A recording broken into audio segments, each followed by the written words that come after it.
Suspect. It is a scared citizen. We still have suspects outstanding. Hey, what do we got? I need one more in here. I need one more in here. Keep clear. Let's get her out. Let's get her out. Move her out. Stack up right here. You finish cleaning this room. She's coming out to you, Claire. Walk out. Walk out. Walk out. Lujan, stay down there. Walk out. Walk out. As police escort the cleaning woman whose co-worker is lying deceased inside, another 911 call comes in, but this caller isn't looking for help. The voice on the line belongs to none other than the killer himself. Henderson 911, what's the address of your emergency? Hello? Hello? Hi, how can I help you? Hi, can you hear me? Yes, I can. How can I help you? This is Jason. I sometimes think my name is XM Satellite Radio, and I'm here we're doing a movie. I want to introduce myself. I'm sorry. I am Gotham's Reckoning, also known as Bane. Where are you, sir? Hello? Well, Bane, let me introduce my friend. Okay, you're on a 911 line. How can I help you? Yeah, I want a chopper. A big chopper. A what? I want a helicopter. What do they call it nowadays? A helicopter. He wants a helicopter, and he says he wants it now because he's scared. Who's I want a helicopter. Well, you're my neighbor, right? Oh, yeah. So he's my son, so I'm not going to hurt him. But I don't think you guys are getting to the point where you're trying to play games and tap the line. I have a big, what kind of gun is this? Is it big? Okay. Oh, he says it's little, but on the side of it says 6.4 P226, 40 caliber Smith & Wesson. The man's rambling borders on incoherence, but there can be no mistaking the violence he's capable of. The cleaning woman whose co-worker was killed tells the police what she saw. Nosotros llegamos y ella nos dejó limpiarla y se quedó el niño, estaba sin preguntar en la mesa. Y nomás estábamos mi amiga y yo cuando oímos correr y ya fue cuando yo oí los disparos, pero yo me encerré. The housekeeper went on to say that as she hid in the bathroom, she could hear the assailant demanding keys and the boy Joseph saying, "Okay, okay." A moment later, she heard them run out of the apartment. But as shocking as that scenario sounds, this deranged killer's day is not over yet. So I killed a guy named Jason Bourne. I'm from the future. Like, what's the name of the last face of the avatars? What's your address, sir? What's your address? This is really important. So just, hey, I'm not going to hurt you as long as you don't get your address wrong. If you get your address wrong, I have to kill you. Joseph eventually shares an address with the dispatcher, who in turn shares the location with the responding police. Units, just be advised we are landline with a male now, asking for a helicopter, saying that he killed somebody. He's advising he's at unit. What? One stacks up. Hey, Lujan, grab my shield. Right here. Left. Oh, something just hit that door. Right here, Sarge. Okay, listen. We need to hold this. We need to get people out. Even as the police deal with an active, ongoing threat situation, they must also get immediate help to the one victim they can still save, 16-year-old Yasmin Hawatmeh. This is clear. We have 3 people in here. We got to get them out. We got to get them out. Control 2 North 11, we have contact with 1 female, 1 Okay. shot at the chest and 1 in the We got leg. one more right here. Be advised, we are attempting to get of the victims out of the apartment at this time.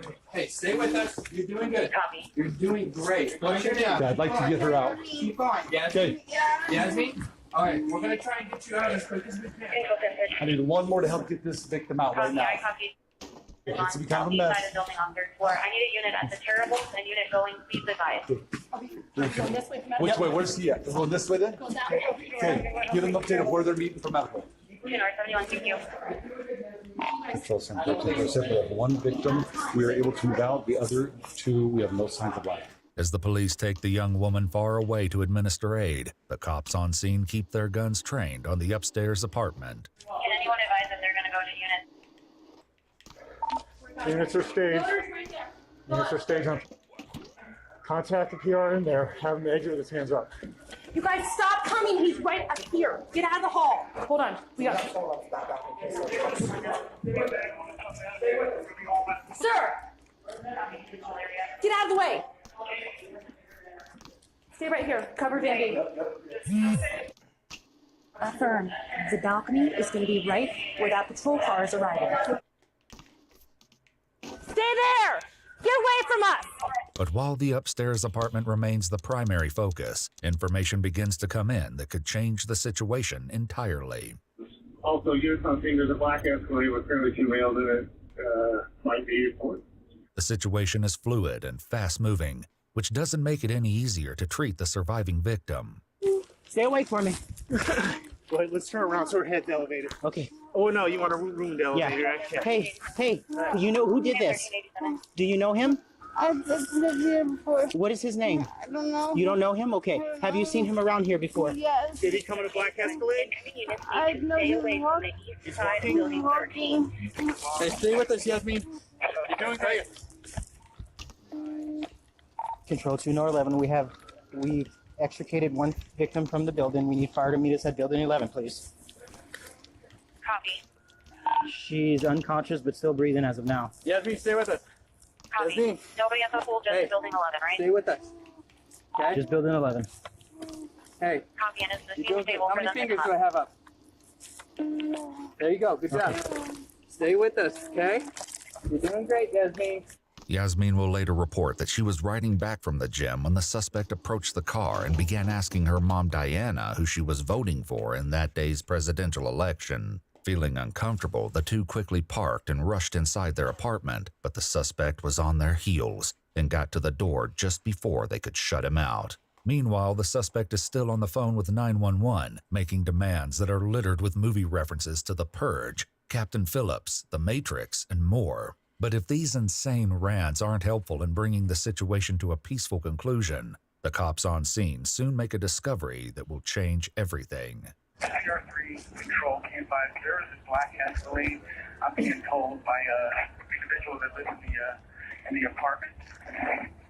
I've got it right here. Come up. Where is it right now? Stop. Get off the air! It's right here. Come up. Back up around this car. That is the suspect vehicle with the 2 males. Okay. This is the upper apartment right here with the balcony. Okay? So, back up this way. So, someone hold high. You hold high. Yep. Don't, not them. And we're going to order them out because they're pointing. I have the Escalade. 1387, we're trying to make contact with the Escalade. Keep the air clear. Police will later realize that the black Escalade actually belongs to Diana Hawatme, the mother of the boy in the vehicle and one of the 2 women killed that morning. But even with the SUV getting most of the attention, the cops upstairs keep their focus on the suspect's apartment. You can go to a little ready, bro. Just don't shoot Glenn. Yeah, just don't shoot me. Otherwise, I will come back from the ghost and I will haunt the. Fair enough. It will be accepted. Talk of vengeful hauntings may seem like a strange subject, but it's nothing compared to what the suspect is telling the 911 operator. Among other things, the man, whose legal name is Jason Neo Bourne, demands that Katy Perry be delivered to the Staples Center in Los Angeles by, quote, 0:30. Police will later discover in Jason's writings a plan to marry the pop star in 2034. It's one of many odd subjects he addressed in his handwritten journals. Hey, you have the document? Let me see your hands! Both of you! Put your hands up! Exit the vehicle! Who is the balcony? I got the balcony. No, the balcony cannot see me. Driver! Driver!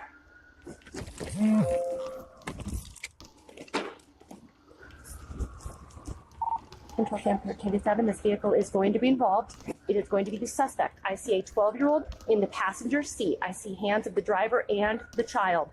Keep the air clear. Police will later learn a great deal about Jason Neo Bourne, who changed his name from Christopher Curry because of his love for The Matrix and the Jason Bourne movies. His roommate describes him as an Air Force veteran who saw no combat, but retired after an injury. He's divorced and has 2 daughters that live with his ex-wife in Texas. His brother says that he's been acting strangely for the past few weeks, paranoid over people tracking his phone and telling others that he's in God's army. Oh, God. I just don't want to get the kid. The police body cams aren't the only cameras recording this morning, as one apartment resident realizes he has a front row seat to the standoff. While Sergeant Clear and others try to make contact with the suspect, other officers take up strategic positions. Sir! Subject pointing the gun at the child. Suspect in the car seat. Sounded like a lot of commotion down there. Yep. Sounded like AR is getting racked. Yeah, she said it was a BM. The lady. Yeah. He says that guy grabbed the kid and put him in that Cadillac. Does he have a gun? What's in his hand? What's in his hand? I can't see his right hand. I can't see his hand. I see his kid. Oh, he has a gun. He has a gun. He has a gun. He's got a gun at his head. He's pointing a gun at him. Suspect's pointing the gun at the child. You got a clear shot there? Yeah. Why are we waiting for SWAT? If the surrounding officers only suspected that Jason was armed before, they know it for certain now, and that realization forces them to make some hard decisions. Somebody walk up with me. Best shot. Best shot. With AR. Best shot with an AR. Walk up here with me. Walk up with me. Line up. Line up. Line up. I do not have the kid in my sights. Cover. Okay. Cover. Just don't want to get the kid, Sarge. Sir, step out of the vehicle. Let's just talk. Let me see your hand, sir. 37, we have already activated SWAT 15. Affirm, already activated. Okay. Several of them Think of are our on crossfire. Think of our crossfire, okay? I got you. He's talking to them. The kid doesn't have his hands up. 1387 control, just be advised the male is saying, open your mouth to the 12-year-old. This gun is loaded. Do you want me to correct it? He's trying to 426 the child. Just talk to him. See if he'll roll down the window. Just see if he'll roll down the window. Hey, Affirm. take a deep breath. Duffy, take a deep breath. You have your sights on? Just be advised he's just rambling, telling the 12-year-old to answer the phone. Okay, Duffy, if we see the gun, we're using we're using lethal force. Take a step to the side if we need to. So we can go a little bit left. Give me that shield, Jesse. According to a police description of Jason's 911 call, it's at this point that Jason says, "Before I die, guess what?" He then says, "Don't touch the gun, never touch the gun." And the boy screams, "Please don't shoot me." But as the police take position, the time for talking is over. He's pointing it. Take the shot if you have it, and do not hit that.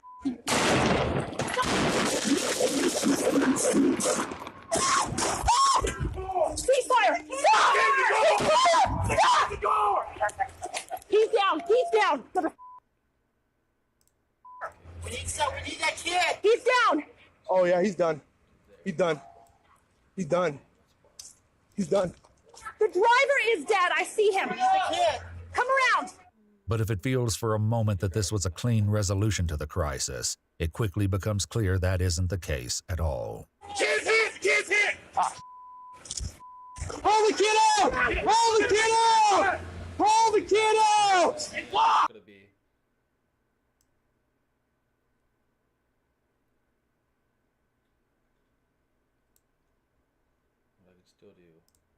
But even at this stage, the threat may not be entirely over. Hey, the guy's still off!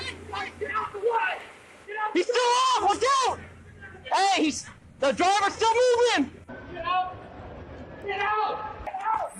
No! Get out! Get the kid out! Get the kid out! Get out! Come on! Break the window! Move! Come on. Come on. Come on. Come on, bro. Hands left too. We just need to get the kid. Come on. Get him out. Get him out.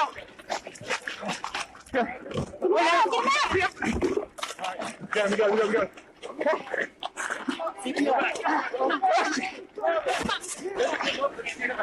Bro, we need...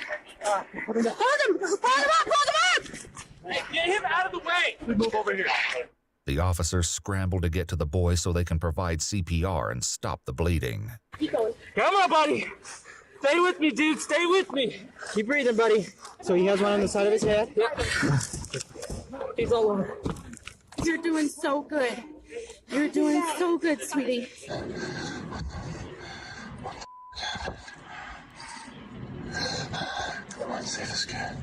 As one set of cops tries to save the boy's life, another set will try to do the same for Jason Neo Bourne. Hey, who's got a baton? Give me a baton. All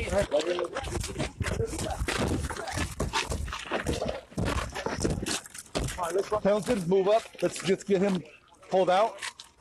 We're gonna start life-saving measures on this cat, guys. Somebody give him a hand. You guys, he's down. We're good. Put that down. Let's get him moved back. Okay, right here. Stop right here. Let's do right here. Let's start CPR right here, guys. Where's the gun? The gun is on the seat. He is dead, but I got no organ destruction. Go take a break, bud. Just sit right here. You're good.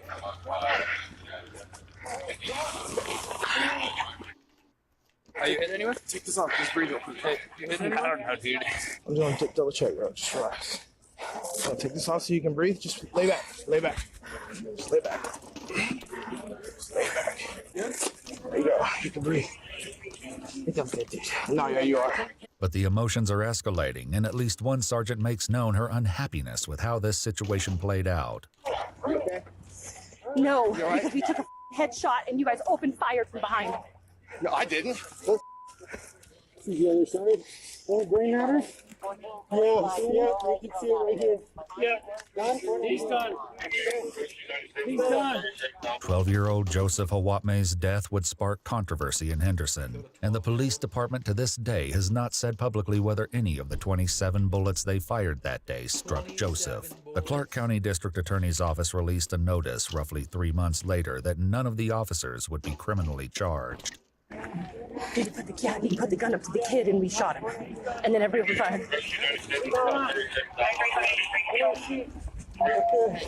you shoot at all? Did you shoot? I did not. Okay. If you guys shoot, just I want you guys to go over there for me, okay? I'm told to check Jesse's spot. What's that now? I did dump my rifle at Jam's. Don't worry about any of that over there. Can you just stay there because you're my trainee and I Did don't you have shoot at all? No, sir. Real quick. Okay. I tell you what. or stay with me, Just, that's just fine. stay with you right now. Okay. But as you want me to tape? just make sure nobody talks right now about anything, Got it. okay? Yeah. Cameras off. Got it. And that's because you shoot it all. Make sure your camera's off. You shoot. Cameras off. Okay. The victims that day include Joseph Hawatme, 12, his mother Diana Hawatme, 39, and housekeeper Veronica Muniz, 33. Joseph's 16-year-old sister Yasmin Hawatme was also shot several times in the abdomen and leg, leaving her paralyzed. The Hawatme family has filed lawsuits against the city of Henderson in the wake of the tragedy, accusing the police of wrongfully causing Joseph's death and violating his constitutional rights. However, a judge dismissed their latest federal complaint in September 2024.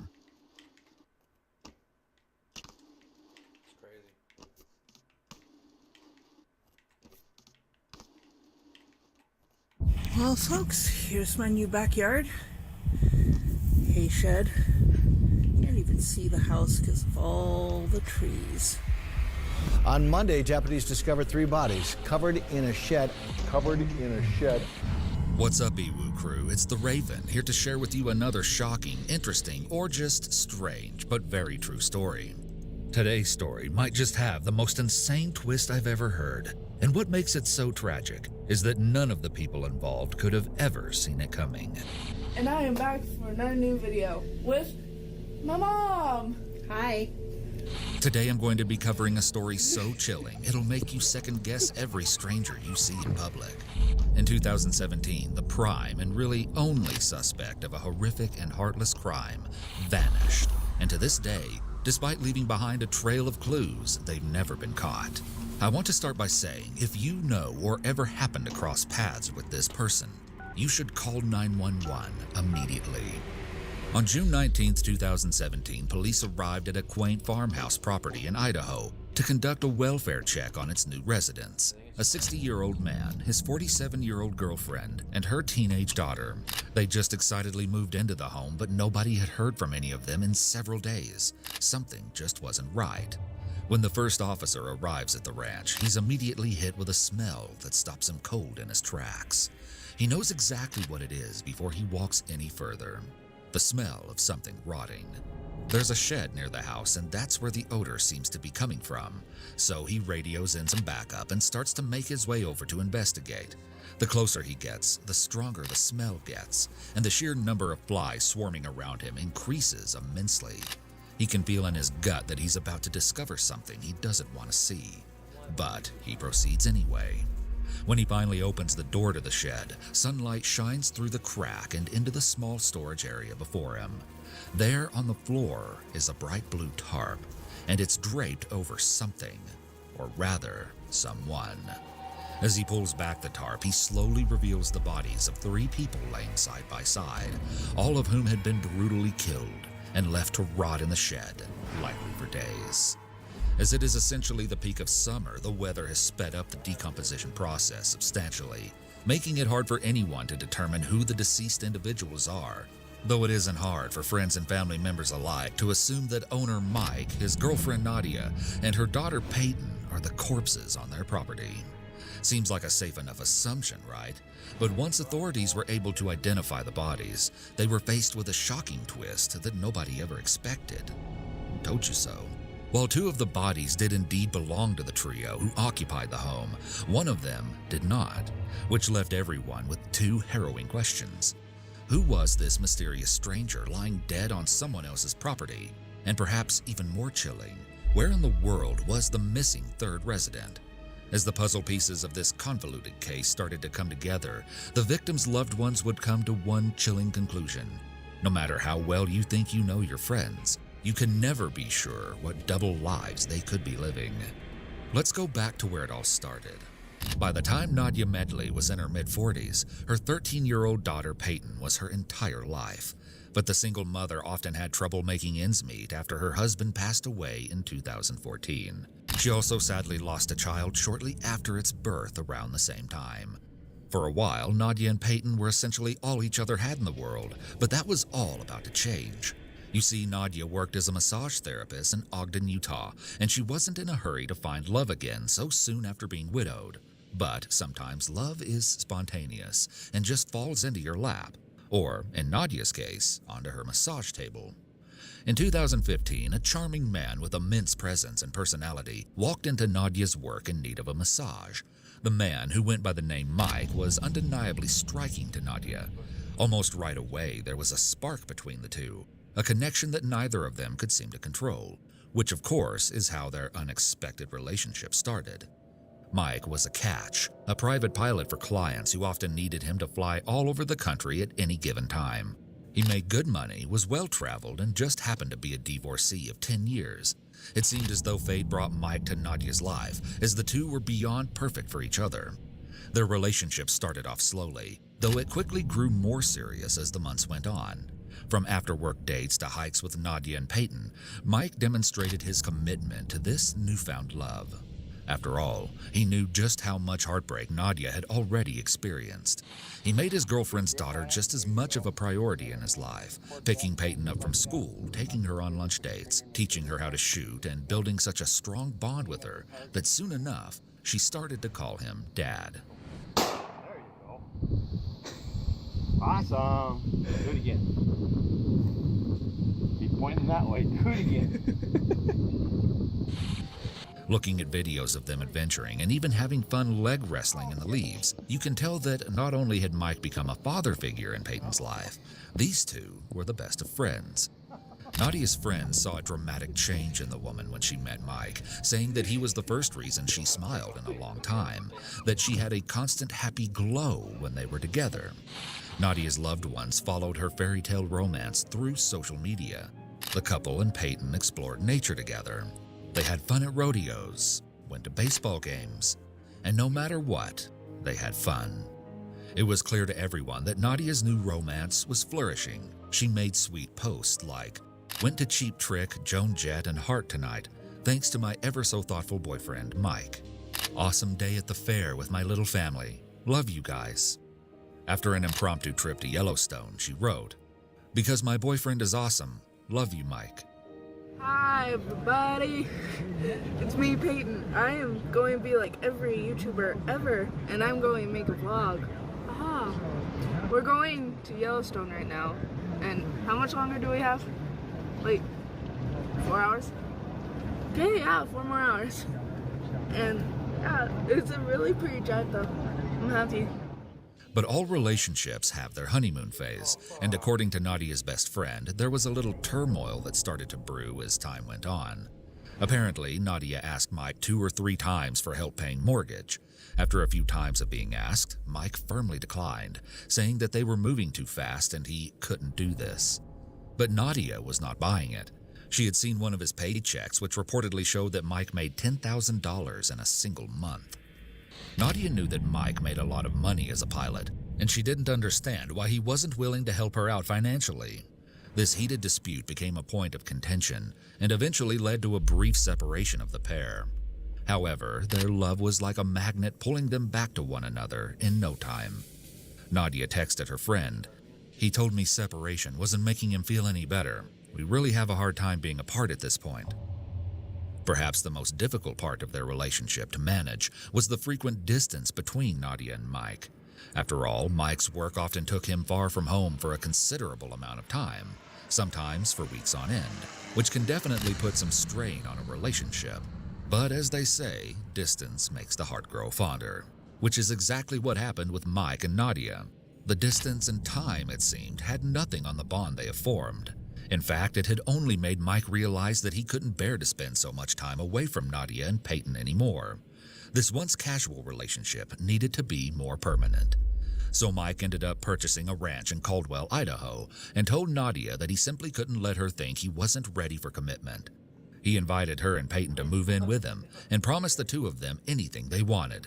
Open fields, horses, dogs, rabbits, anything to make them happy and allow them to live a full life with him. Nadia's status updates captured her growing excitement as this living arrangement went from a tentative idea to a concrete plan. Nadia, Peyton, and Mike were ecstatic to start their new life together. In fact, Nadia was so excited that she started to dedicate all of her time to decorating the ranch. Never in her life did she have so much space to work with, and she was beyond ready to turn the farmhouse into a proper home for her and her two favorite people. She started putting up fences around the yard and building pens, coops, rabbit runs, you name it. On May 10th, she shared this video of the expansive property, and it wasn't hard to tell she completely fell in love with the land. Notice the shed she pointed out in the background. Well, folks, here's my new backyard. Kind of liking this just a little bit. Still a little bit of fence to build here. Dogs are the only thing that's grazing now, but that will change. This is where the chickens live. Hay shed. Can't even see the house because of all the trees. Yeah, baby. We're loving it. For both Nadia and Mike, they felt that they'd finally found their forever person. This was a new beginning unlike any other. It was a dream come true. It felt almost too good to be true. And unfortunately, that's because it was. In June of 2017, Nadia needed to take a trip back to Utah to pick up some of the horses that Mike had purchased for the ranch. Mike himself couldn't go pick them up because he had to work and wouldn't be around, so Nadia volunteered to do so. Except on the weekend of June 9th, when she was supposed to arrive at the pickup destination for the horses, Nadia never showed up. The worker she was supposed to meet decided to call her just to check in. Perhaps it was just a simple misunderstanding, or perhaps it was much more than that. When Nadia never answered the phone and never returned any calls, it became clear that there was something very, very wrong. Family friends of Nadia's and Peyton started to experience the same thing on their end, noting that they hadn't even heard from Peyton since June 6th, which was the last time she had sent them a text message. Peyton's friend Sydney started to grow more concerned by the day. Both she and Peyton were completely addicted to their phones. There was no feasible reason why Peyton wouldn't respond to a text or a call for this long. When no one could get a hold of Mike either, it felt as though the entire family simply vanished into thin air. So Sydney convinced her mother to step in and investigate whatever was going on with Peyton and her family. Together, the two called 911 and had someone dispatched over to Nadia and Mike's property to check it out and see if everything was okay. Mike's concerned relatives also called to request a welfare check, which brings us full circle to the authorities stumbling upon the unforgettable scene of 3 badly decomposed dead bodies. You're probably wondering who those bodies belong to. Well, let's start with the odd one out. This is where things get crazy. Eventually, officers were able to get dental records back to identify the mysterious third body. It was a woman, and her name was Cheryl Baker. She is also an Ogden, Utah local, but although Cheryl had been from the area, she had virtually no connection to Nadia and Peyton while she had been alive. So why was her body amongst theirs on the farmhouse property? Well, like I said, Cheryl had no connection to Nadia and Peyton. She did, however, have a connection to Mike. You see, Mike's real name is Gerald Michael Bullinger, and Cheryl Baker was his wife of 7 full years up until her sudden death. You heard me right. Cheryl and Gerald were married for 5 whole years before Gerald even started dating Nadia. Not only was Gerald cheating on Cheryl by starting an entire new family with Nadia, but the home where his mistress and her daughter lived in Ogden had only been 8 miles away from where Gerald had lived with his wife the whole time. This, of course, is why it was so easy for Gerald to pull off living a double life. He could easily move back and forth between his two partners without raising any suspicion. You just can't make this stuff up. However, Nadia's best friend later admitted that she always found it weird that, despite the closeness of their houses, Nadia didn't seem to spend many nights with her boyfriend. She recalls Nadia only staying over with Gerald one time, but she figured that the man was just easing back into things since he said this was his first relationship in 10 years. I cannot stress how deceiving this man Gerald is. He literally could not get proper funding to actually buy the ranch he moved into with Nadia and Peyton. So he had Cheryl purchase the property for him, telling her that it would become their retirement home. In other words, the property Gerald lived on with Nadia was not even in his name. Cheryl had purchased it completely on her own. All the while that Nadia had been sharing excited posts about moving to the idyllic rural land, so too had Cheryl been gushing with colleagues how she just couldn't wait to spend her retirement in the beautiful countryside with the man she loved. Most notably, the ever-creative Cheryl, who loved crafting, taught art, and even made her own wedding dress, wished to turn the large shed on the farm into her very own art studio. So it's no surprise that Cheryl had wanted to see the property for herself in June of 2017. She had just retired as a teacher on June 6 after spending many years working at schools for the deaf and blind. Although she had agreed to stay behind and sell their Utah home while he was supposed to live in a trailer on the Idaho property by himself and fix it up nice for her, she suddenly decided to drive 5 hours to where the property is located, excited to pleasantly surprise her husband with an impromptu visit. It was weeks before she was supposed to be there, but without a job to tie her down, Cheryl saw no reason why she shouldn't go reunite with her husband for a little while. Upon arrival, we can assume she was perplexed to find that there was a substantial amount of progress being done on the property, and confused when she saw a fully functioning home with a car parked in the driveway and animals running around. This was her property, and she surely hasn't been working on it. She probably thought Gerald was having some construction and remodeling done for the two of them as some kind of surprise. Perhaps Cheryl hopped out of her car and walked up the driveway, interested to see who was inside the house and what they were doing on her property without her consent. From here, we can only speculate what really went down on that fateful day. Maybe when Nadia opened the door, Cheryl's newfound suspicions were only confirmed when Nadia asked who Cheryl was, and the two realized they were being played by the same man. As for what happened after Cheryl and Nadia met face to face, the details are unclear. Presumably, the two women found out that Mike, Gerald, had been cheating on both of them with each other. It's likely that they were both incredibly frustrated with themselves and each other, but mostly Gerald. And at some point, police assumed that Gerald must have discovered that the two women had found out about each other, unraveling his secret life. That's when officers believe he became violent. As his whole world came crashing down in an instant, it is alleged that he took out his anger on not only Cheryl, but Nadia and even young Peyton. That's right. The three gruesome bodies on the property were tragically identified to belong to none other than sweet and considerate Nadia Medley, her innocent daughter Peyton, and Gerald's 56-year-old wife, Cheryl Baker. When the bodies of the victims were analyzed, it became clear that they had all three been shot in the head, execution style, before their corpses were discarded into the shed on Gerald's property. In addition, while some of the animals on the property were alive and roaming around, such as a snake and some rabbits, several animals, presumably family pets, were found dead, including some birds and 3 dogs, who, just like the human victims, had been shot execution style. All of the specifics of how that came to happen are unknown by almost everyone. Everyone except Gerald himself. But he is nowhere to be found. Can you imagine how it must have felt for the victims' loved ones to find out they'd been caught up in one big lie this whole time? One of the things I found most bizarre about this case was the fact that Cheryl's relatives came forward to say that the whole time Gerald was having an affair with Nadia, nobody noticed any signs of him pulling away from his wife. They remembered him as a supportive husband who made time to spend holidays with the in-laws and go on outdoor family adventures. In fact, they believe Cheryl thought her marriage was absolutely perfect. Just the thought that Gerald was such a good liar that he could keep up this charade convincingly for so long is mind-blowing to me.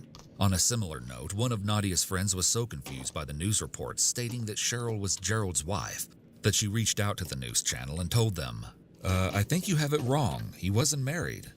It's safe to say that Gerald was extremely successful in pulling the wool over the eyes of everyone he knew. I think Cheryl's brother put it best when he said, I don't know what his plans could have been. Just pick one and tell the other to go home. You don't kill them. And that's another fascinating rabbit hole of this case. What was Gerald's plan? Well, the first assumption might be that he always hoped to keep his two lives separate, but promising both his partners a new life in the same exact house was obviously a ticking time bomb. Cheryl's brother has speculated that the closest theory he could come up with was maybe Gerald was waiting for Cheryl to sell their house in Ogden, which was in her name, so that he could cash in on the money before leaving her for his mistress. After all, it is weird how much Gerald seemed to struggle with money given his seemingly lucrative career. I mean, I kind of wonder myself how much he was actually working. Both of his lovers were okay with him being away for weeks at a time because of his occupation, but since he had to fit in quality time with both sides, maybe putting in actual flying hours was low on his priority list. All the same, I really want to know what Cheryl thought when he saddled her with all the financial burdens of buying the new Idaho farmhouse. But what if the choice to bring his two lovers to the same area had a different purpose? That's right. Many people theorize that Gerald may have been hoping to start a polygamous marriage where his relationships could seamlessly merge into one family, or where Gerald could have his cake and eat it too. Still, I just don't know if he would take that big of a risk knowing both women would be furious at him for his infidelity and more than likely not open to the idea of sharing a husband. Yet another thing people have called into question is Gerald's religious views. There seems to be many conflicting reports. Nadia's best friend has stated that both Nadia and Gerald were very atheist, but Gerald and Cheryl were apparently dedicated members of a Hindu temple. Still, other articles claim that Gerald told Nadia he was a Mormon from Montana. I was able to locate some information that came from Gerald's first wife, a woman named Jackie Garcia, whom he met in the 1970s when they were both freshmen at what is now Brigham Young University, Idaho. He reportedly served his mission in Manila and then married Jackie at the Salt Lake City LDS Temple. But from the very start, Jackie says she got a bad feeling about her groom, saying she knew it was a mistake as soon as she got home from the honeymoon. And the next 10 years of their union would show her his true colors. She said his deceptive ways were so extreme that you could catch him red-handed, God could be pointing at him, and he'd still lie all over the place. Jackie also reports experiencing physical abuse at Gerald's hands. The first time she was shown the darkness hidden within her husband was during their very first year of marriage. They'd been arguing, and she found herself on the floor as Gerald loomed menacingly over her. She slowly looked up at him and asked, "You wanted to hit me, didn't you?" He said yes. Not long after that, Gerald allegedly did cross that line. Jackie says he would hit her once during arguments, and she would stop talking. It got to the point where she feared greatly for her life. Still, she tried to make it work, reaching out to the church and loved ones for help. But to her dismay, Gerald was so good at putting on a friendly mask to the outside world that nobody really believed her story. At this point, she had really tried everything. Counseling, a domestic violence hotline, even sending Gerald to therapy for batterers. But ultimately, their marriage would come to an end in 1988, after years of infidelity on Gerald's part, and he quickly began a relationship with a woman who would become his second wife. There's not much information available about this second marriage, but it is claimed that he left this wife to marry another mistress yet again. That mistress would have been Cheryl Baker, his third wife, but because all who knew her attest to how pure-hearted and genuine Cheryl was, there's a pretty good chance she didn't even know she was the other woman in the first place. And with this background, we can understand why Gerald would learn Sanskrit and attend Hindu temple with Cheryl, while simultaneously connecting with Nadia as a supposed ardent atheist. His first wife explains, he compartmentalized. He was whatever way somebody needed him to be. And indeed, Gerald was Mr. Perfect, Prince Charming for both Nadia and Cheryl. Unfortunately, it just had to be at the same time. But had Cheryl suspected something fishy after all? Oddly, the last text a friend received from Cheryl around the time she would have been heading to the Idaho property read, "Take care of my dogs. I don't know if I'm coming back." At first, this wasn't too concerning, as the recipient of the message just assumed Cheryl had decided to take a backpacking trip with Gerald, as they were known to do. But seeing this message with the gruesome context behind it makes me think Cheryl may have had an idea what was going on and was going to the home for more than just a light-hearted surprise visit. But then again, many have raised the question, how do we know Cheryl's even the one who sent that text? Would her husband have used her phone to send it after her death? Personally, I don't think Gerald would go out of his way to send a text like that just to protect their dogs. After all, it would tip people off that something was wrong. And if the many dead animals found on the farmhouse property prove anything, it's that Gerald doesn't care that much about preserving his pet's well-being. However, CBS reported that the text was sent around June 11th, and authorities believe the crime occurred on the 8th or 9th. So with that in mind, maybe Gerald really was behind the odd message. But on the topic of if Cheryl suspected the affair or not, there's one last thing that really confounds me about this case: the social media posts. With how recent this case took place, and how close Gerald's two lovers lived to one another, I just absolutely cannot fathom how he was so unbothered by Nadia constantly posting him on social media. I mean, there's pictures, videos, and posts where it's abundantly clear that Gerald was a part of this little family, going to concerts, rodeos, hikes together. Was he not worried that the friend of a friend might see one of these posts and then the whole jig would be up? Granted, it seems like Cheryl herself might not have been that active on social media, but it's just crazy to me that Gerald wasn't more paranoid about how much Nadia posted him. It would have just taken one mutual friend from Ogden seeing those lovey-dovey updates to expose his lies.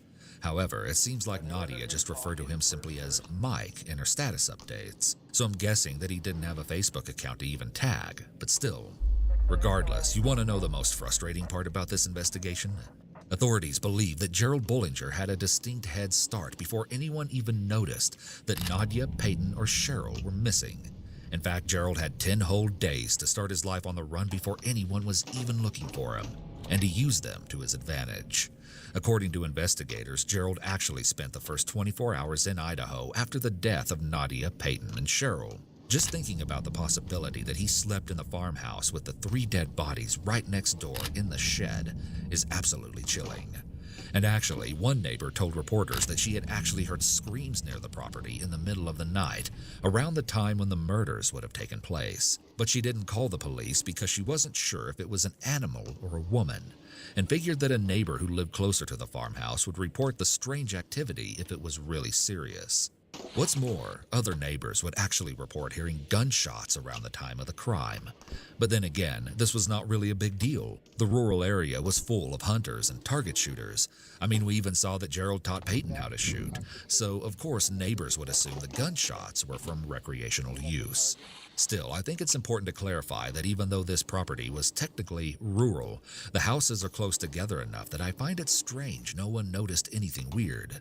Perhaps the dense aligning of trees that Nadia had looked forward to receiving privacy from was just enough to hide the dark deeds taking place there from any curious eyes. Can't even see the house because of all the trees. However, from the victim's manner of death, it appears that there may have not been all that much of a struggle that could have alerted anyone in the first place. It is believed that Nadia, Peyton, and Cheryl all died from a single gunshot wound to the head. This makes it seem like Gerald had the time and control to carry out a cold and calculated execution. But consider the circumstances. Whether Gerald was home when his wife met his mistress or he arrived home later to find the angry women waiting for him, it seems like the ensuing passionate argument would have been very chaotic. If Gerald had pulled out a gun, it's hard to imagine that the 3 victims wouldn't have tried to fight back against him. So how was it that they all died of such clean and precise bullet wounds? Some have theorized a scenario in which Gerald was already home at the farmhouse with Nadia and Peyton, when suddenly he saw Cheryl's car pulling into the driveway. Knowing that the jig was up and that he couldn't take on all 3 of them at the same time, perhaps he decided to take out Nadia and Peyton first, then waited at the door to surprise his defenseless wife with a sudden attack. Some have posited that Gerald could have shot Nadia and Peyton while they were asleep. I suppose this would make sense if Cheryl had arrived to the property late at night, and maybe that would explain the scream the neighbor heard. But ultimately, we just don't really know those specifics for sure. Investigators say that on the morning of June 10th, Gerald casually went to get breakfast in the next town over, in Nampa, Idaho. It seems like he wasn't even in a rush to get away, and apparently wasn't scared to show his face in public. I can just imagine him monitoring the news to check if the bloody crime scene he left behind had been discovered yet. After enjoying his morning meal, Gerald was heading back to Utah. Once back in Utah, Gerald switched out his truck for Cheryl's car that had been having some maintenance done in an effort to throw investigators off of his trail. And finally, on June 11th, Gerald was seen on video entering the Bridger-Teton National Forest in Wyoming, which is the last known location of Gerald, as it was the last time police were able to track him. After some searching, authorities were able to locate Cheryl's car at an abandoned campsite, but Gerald wasn't anywhere to be found. At least, investigators think he wasn't. There are a variety of theories surrounding Gerald's current whereabouts. Amongst the most popular are the fact that he easily could have managed to hitchhike his way out of the national forest, and maybe even out of Wyoming. However, some people also theorize that Gerald could have just continued his way through the woods and taken his own life out of guilt. Canyon County Sheriff Kieran Donahue has even said multiple times that his instincts lead him to believe that Gerald is dead. But whether that be from intentional self-harm or just exposure to the elements is up for debate. Some netizens have complained about law enforcement's insinuation that Gerald is probably dead. These online theorists point out that if he wanted to end his life, he probably would have done it in the heat of the moment, directly after the crime, instead of fleeing the area. Close friends of Nadia's believe that Gerald is far too egotistical to end his own life. One anonymous individual who knew Gerald for more than a decade quipped, "If you know about sociopaths, you know they're unlikely to kill themselves. He would have to feel guilty, and he doesn't have a conscience." I wanted to look a little into the actual definition of a sociopath, since the term seems to be thrown around a lot these days. The official consistent behavior patterns indicative of the disorder include the following: lack of empathy for others, impulsive behavior, attempting to control others with threats or aggression, using intelligence, charm, or charisma to manipulate others, not learning from mistakes, and lying for personal gain. There are clear examples of Gerald exhibiting each one of these criteria, so perhaps that title would be a good fit for him. Or at the very least, it can be said that he exhibited sociopathic behavior in many aspects of his life. Cheryl's friends even said the eventual husband and wife met on a plane, and by the time they landed, he had gotten her phone number, so there must have been something infectious about his personality. Too bad he used it to manipulate those who trusted him most. Law enforcement emphasized just how rugged the 3.4 million acre area he disappeared into is, saying that it is littered with grizzly bears, wolves, and coyotes. Gerald apparently has taught survival training in the past, but even if he was able to sustain himself for a little while out in the wilderness, he probably would have had to find more welcoming accommodations before winter fell. What's interesting is that many of his old friends actually theorized that he could have used his trademark charm and charisma to convince another unsuspecting woman to take him in. I'm sure if he's still alive somewhere out there, he would be going by an alias, so that's why spreading his photo around is so crucial. The sheriff has said that the evidence points to him still being in the country, probably within the West if he's indeed still living. But here's where things get even crazier. On July 20th, 9 days after Gerald entered Bridger-Teton National Forest, a couple of workers from a recreation center reported seeing someone who looked just like Gerald in a tent at a camp spot less than 2 hours from where his car was found. Could Gerald have narrowly escaped being caught again? On June 28th, a tip was received from someone who thought they saw Gerald driving south on Interstate 15 near Salt Lake City, while others reported possible sightings of the fugitive in Pocatello. Police dogs, helicopters, and infrared technology have all been employed in the expansive and intensive search for the suspected killer on the loose, but all to no avail. What's really weird is that one sheriff stated plainly that they collected evidence that indicates Gerald is dead, but he stands firm that they cannot be closed-minded in this investigation. I would really like to know what that evidence is that indicates he is dead, but it doesn't seem to have been made public. One of the most eerie things about this case is that Nadia's Facebook page has not been taken down, and so we can still read her final posts.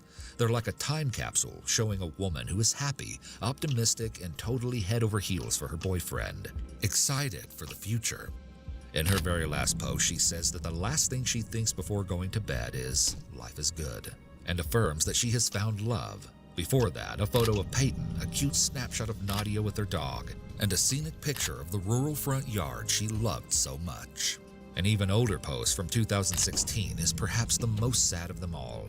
Nadia shares that she is a survivor of mental and physical spousal abuse at the hands of her late husband.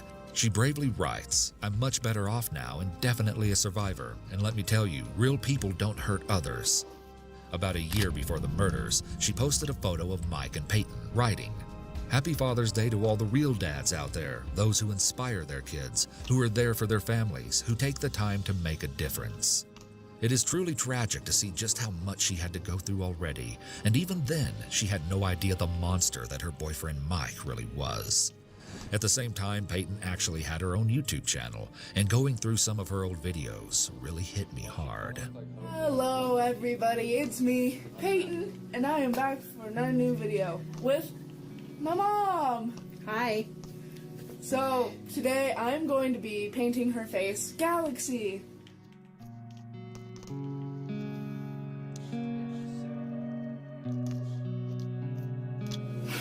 Comment down below what type of video I should be making next.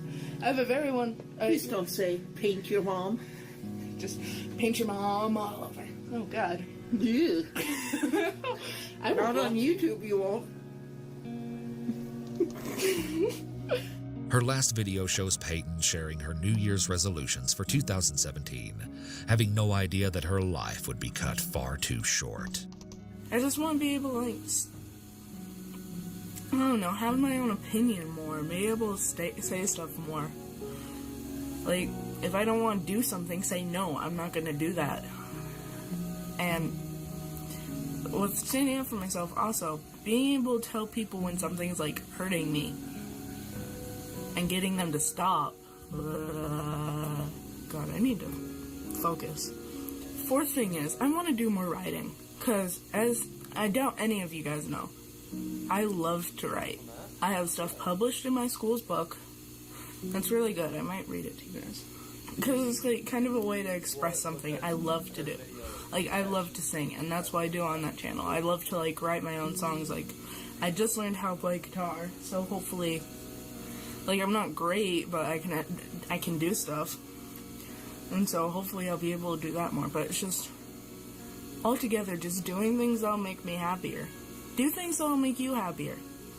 Don't just sit here saying, you know what, I'm gonna do that and it'll be great. No, do something.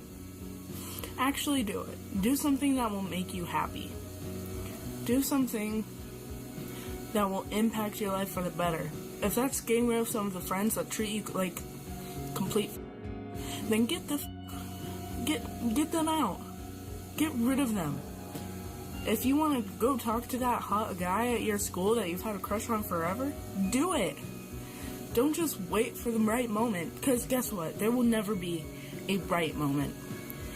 We don't have enough time in this world to just keep waiting for the right moment, because eventually we'll just give up.